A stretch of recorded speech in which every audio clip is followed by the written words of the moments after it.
എല്ലാവർക്കും നമസ്കാരം. ജെറീസ് കിച്ചണിലേക്ക് എല്ലാവർക്കും സ്വാഗതം. ഇന്ന് ആടിൻ്റെ തല കുരുമുളകും നല്ല ജീരകമൊക്കെ ചേർത്തിട്ട് ഇങ്ങനെ വരട്ടിയെടുക്കുന്നതാണ് കാണിക്കാൻ പോകുന്നത്. അപ്പോൾ എളുപ്പത്തിൽ ചെയ്തെടുക്കാൻ പറ്റുന്ന രീതിക്കാണ് കാണിക്കുന്നത് കേട്ടോ. കുറച്ചൊരു എരിവോട് കൂടിയിട്ടുള്ളതാണ് കേട്ടോ. ഈ ചാനൽ ആദ്യമായിട്ട് കാണുന്നവരുണ്ടെങ്കിൽ സബ്സ്ക്രൈബ് ചെയ്യാൻ മറക്കരുത്. ഇഷ്ടമായ ലൈക്ക് ചെയ്യുക, ഷെയർ ചെയ്യാം. അപ്പോൾ ഇനി നമുക്ക് ഇതെങ്ങനെയാണ് ഉണ്ടാക്കിയെടുക്കുന്നത് നോക്കാം. ഇതിലേക്ക് ഒരാടിൻ്റെ തലയാണ് എടുത്തിട്ടുള്ളത്. കട്ട് ചെയ്ത് വൃത്തിയാക്കിയിട്ട് കഴുകി വെള്ളം വാലാനിട്ട് വെച്ചിട്ടുണ്ട് കേട്ടോ. അപ്പോൾ നമുക്ക് ഇനി ഇത് തയ്യാറാക്കി എടുക്കാം. അപ്പോൾ അതിനായിട്ട് 2 മീഡിയം സൈസിലുള്ള സവാള എടുത്തിട്ടുണ്ട്. സവാള കനം കുറച്ച് അരിഞ്ഞെടുത്തത് കുക്കറിലേക്ക് ഇട്ട് കൊടുക്കുക. പിന്നെ ഇതിലേക്ക് 2 തക്കാളിയും കൂടെ എടുത്തിട്ടുണ്ട്. തക്കാളിയും ഇതേപോലെ ചെറിയ കഷ്ണങ്ങളാക്കി എടുത്തിട്ടുണ്ട്. നമ്മളിതെല്ലാം കൂടെ ഒന്നാണ്ട് വേവിച്ചെടുക്കുകയാണ്. പിന്നെ ഇതിലേക്ക് എരിവിന് ഒരു 3 പച്ചമുളക് എടുത്തിട്ടുണ്ട്.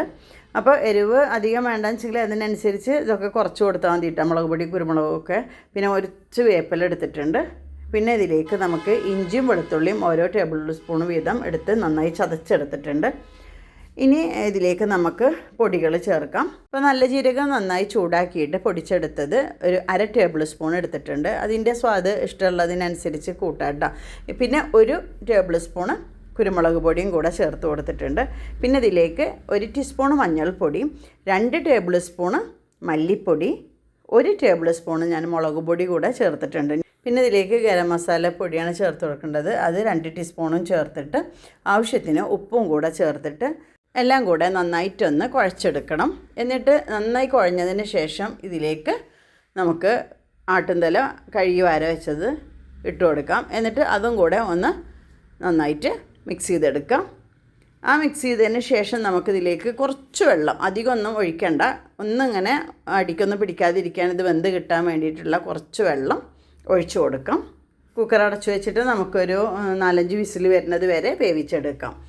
അപ്പോൾ ഇനി അത് വെന്ത് വരുമ്പോഴത്തേക്കും നമുക്ക് ഇതിലേക്കുള്ള ചുവന്നുള്ളി അരിഞ്ഞു വെക്കാം. ഞാനൊരു 10-20 ചുള ചുവന്നുള്ളി അരിഞ്ഞെടുത്തിട്ടുണ്ട്.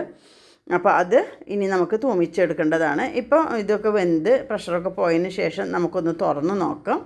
ആ ജീരകത്തിൻ്റെയും കുരുമുളകിൻ്റെയൊക്കെ ഒരു നല്ലൊരു മണം വരുന്നുണ്ട് കേട്ടോ. അപ്പോൾ നന്നായി വെന്ത് കിട്ടിയിട്ടുണ്ട്. കുറച്ച് വെള്ളമൊക്കെ ഉണ്ട്. അപ്പോൾ അത് നമുക്ക് വേറൊരു പാത്രത്തിലേക്കാണ് ഞാനിത് തൂമിച്ചിട്ട് അതിലേക്ക് ഒഴിച്ചെടുക്കുകയാണ് കേട്ടോ. വേണമെന്നുണ്ടെങ്കിൽ നമുക്ക് നന്നായി ഡ്രൈ ആക്കി എടുക്കാം, അല്ലെങ്കിൽ കുറച്ചൊരു ഗ്രേവിയുടെ കൂടെ എടുക്കാം. അപ്പോൾ ഒരു പാൻ വെച്ചിട്ട് അതിലേക്ക് ഒരു 3 ടേബിൾ സ്പൂണ് വെളിച്ചെണ്ണ ഒഴിച്ച് കൊടുക്കുന്നുണ്ട്. ഉലുവ കുറച്ചിട്ട് കൊടുത്തിട്ട് ഈ ചുവന്നുള്ളി അരിഞ്ഞെടുത്തിട്ടുണ്ടല്ലോ അത് ഇതിലേക്ക് ഇട്ട് കൊടുക്കുന്നുണ്ട്. ഞാൻ നല്ല വട്ടത്തിലാണ് അരിഞ്ഞെടുത്തിട്ടുള്ളത്. ഇനിയിപ്പോൾ നീളത്തിലോ അല്ലെങ്കിൽ ചതച്ചിട്ടോ ഒക്കെ ഇട്ട് കൊടുക്കാം കേട്ടോ. എന്നിട്ട് അത് വേഗം ഒന്ന് ആയിക്കോട്ടെ എന്ന് വിചാരിച്ചിട്ടാണ് ഇങ്ങനെ വട്ടത്തിൽ അരിഞ്ഞെടുത്തത്. അത് നന്നായി മൂത്ത് വരണം കേട്ടോ. നമ്മളിപ്പോൾ സാധാരണ അങ്ങനെ കുഴഞ്ഞ് വാടി വരുന്നതല്ല, കുറച്ച് മൂത്ത് വന്നതിന് ശേഷം മാത്രം നമ്മൾ തൂമിച്ച് ഒഴിക്കില്ലേ അതേപോലെ ആയി കിട്ടണം. പിന്നെ അതിലേക്ക് കുറച്ച് വേപ്പിലയും കൂടെ ചേർത്ത് കൊടുക്കുന്നുണ്ട്. ഇതൊക്കെ കൂടെ നല്ലൊരു ഗോൾഡൻ ബ്രൗൺ നിറമായതിന് ശേഷം മാത്രം നമുക്ക് വേവിച്ച് വെച്ചിട്ടുള്ള ആട്ടിൻ്റെ തല ഇതിലേക്ക് ഇട്ട് കൊടുക്കുക. ഇതേ ഒരു തരത്തിലായി കഴിഞ്ഞാൽ ഇതിലേക്ക് ഇട്ട് കൊടുക്കുക. കുറച്ച് വെള്ളമുള്ളൂ കേട്ടോ. അപ്പോൾ അത് ഒന്നിങ്ങനെ ഒന്ന് ചൂടായിട്ട് എല്ലാം കൂടെ ഒന്ന് മിക്സാക്കി എടുക്കുമ്പോഴത്തേക്കും നല്ലൊരു കട്ടിക്കുള്ളൊരു ഇതായി കിട്ടും. നല്ല വരട്ടിയെടുത്ത പോലെ തന്നെ ആയി കിട്ടും കേട്ടോ. ഇനി ഞാനതിലേക്ക് കുറച്ച് മല്ലിച്ചപ്പ് ചെറുതാക്കി അരിഞ്ഞ് ഇട്ട് കൊടുക്കുന്നുണ്ട്. അത് വേണമെന്നുണ്ടെങ്കിൽ ഇട്ട് കൊടുത്താൽ മതി കേട്ടോ. അത് ഇളക്കിയെടുത്തതിന് ശേഷം ഇതിൻ്റെ മുകളിലേക്ക് ഇട്ട് കൊടുത്തിട്ട് ഒന്ന് നന്നായിട്ട് മിക്സ് ചെയ്തതിന് ശേഷം നമുക്കിത് അടച്ച് മൂടി വെക്കാം. അപ്പോൾ ഫ്ലെയിമൊക്കെ ഓഫാക്കിയിട്ടുണ്ട്. അപ്പോൾ ഇനി ഇത് മൂടി വെച്ചതിന് ശേഷം ഒന്ന് ആറിയതിന് ശേഷം നമുക്ക് എടുത്ത് ഉപയോഗിക്കാം.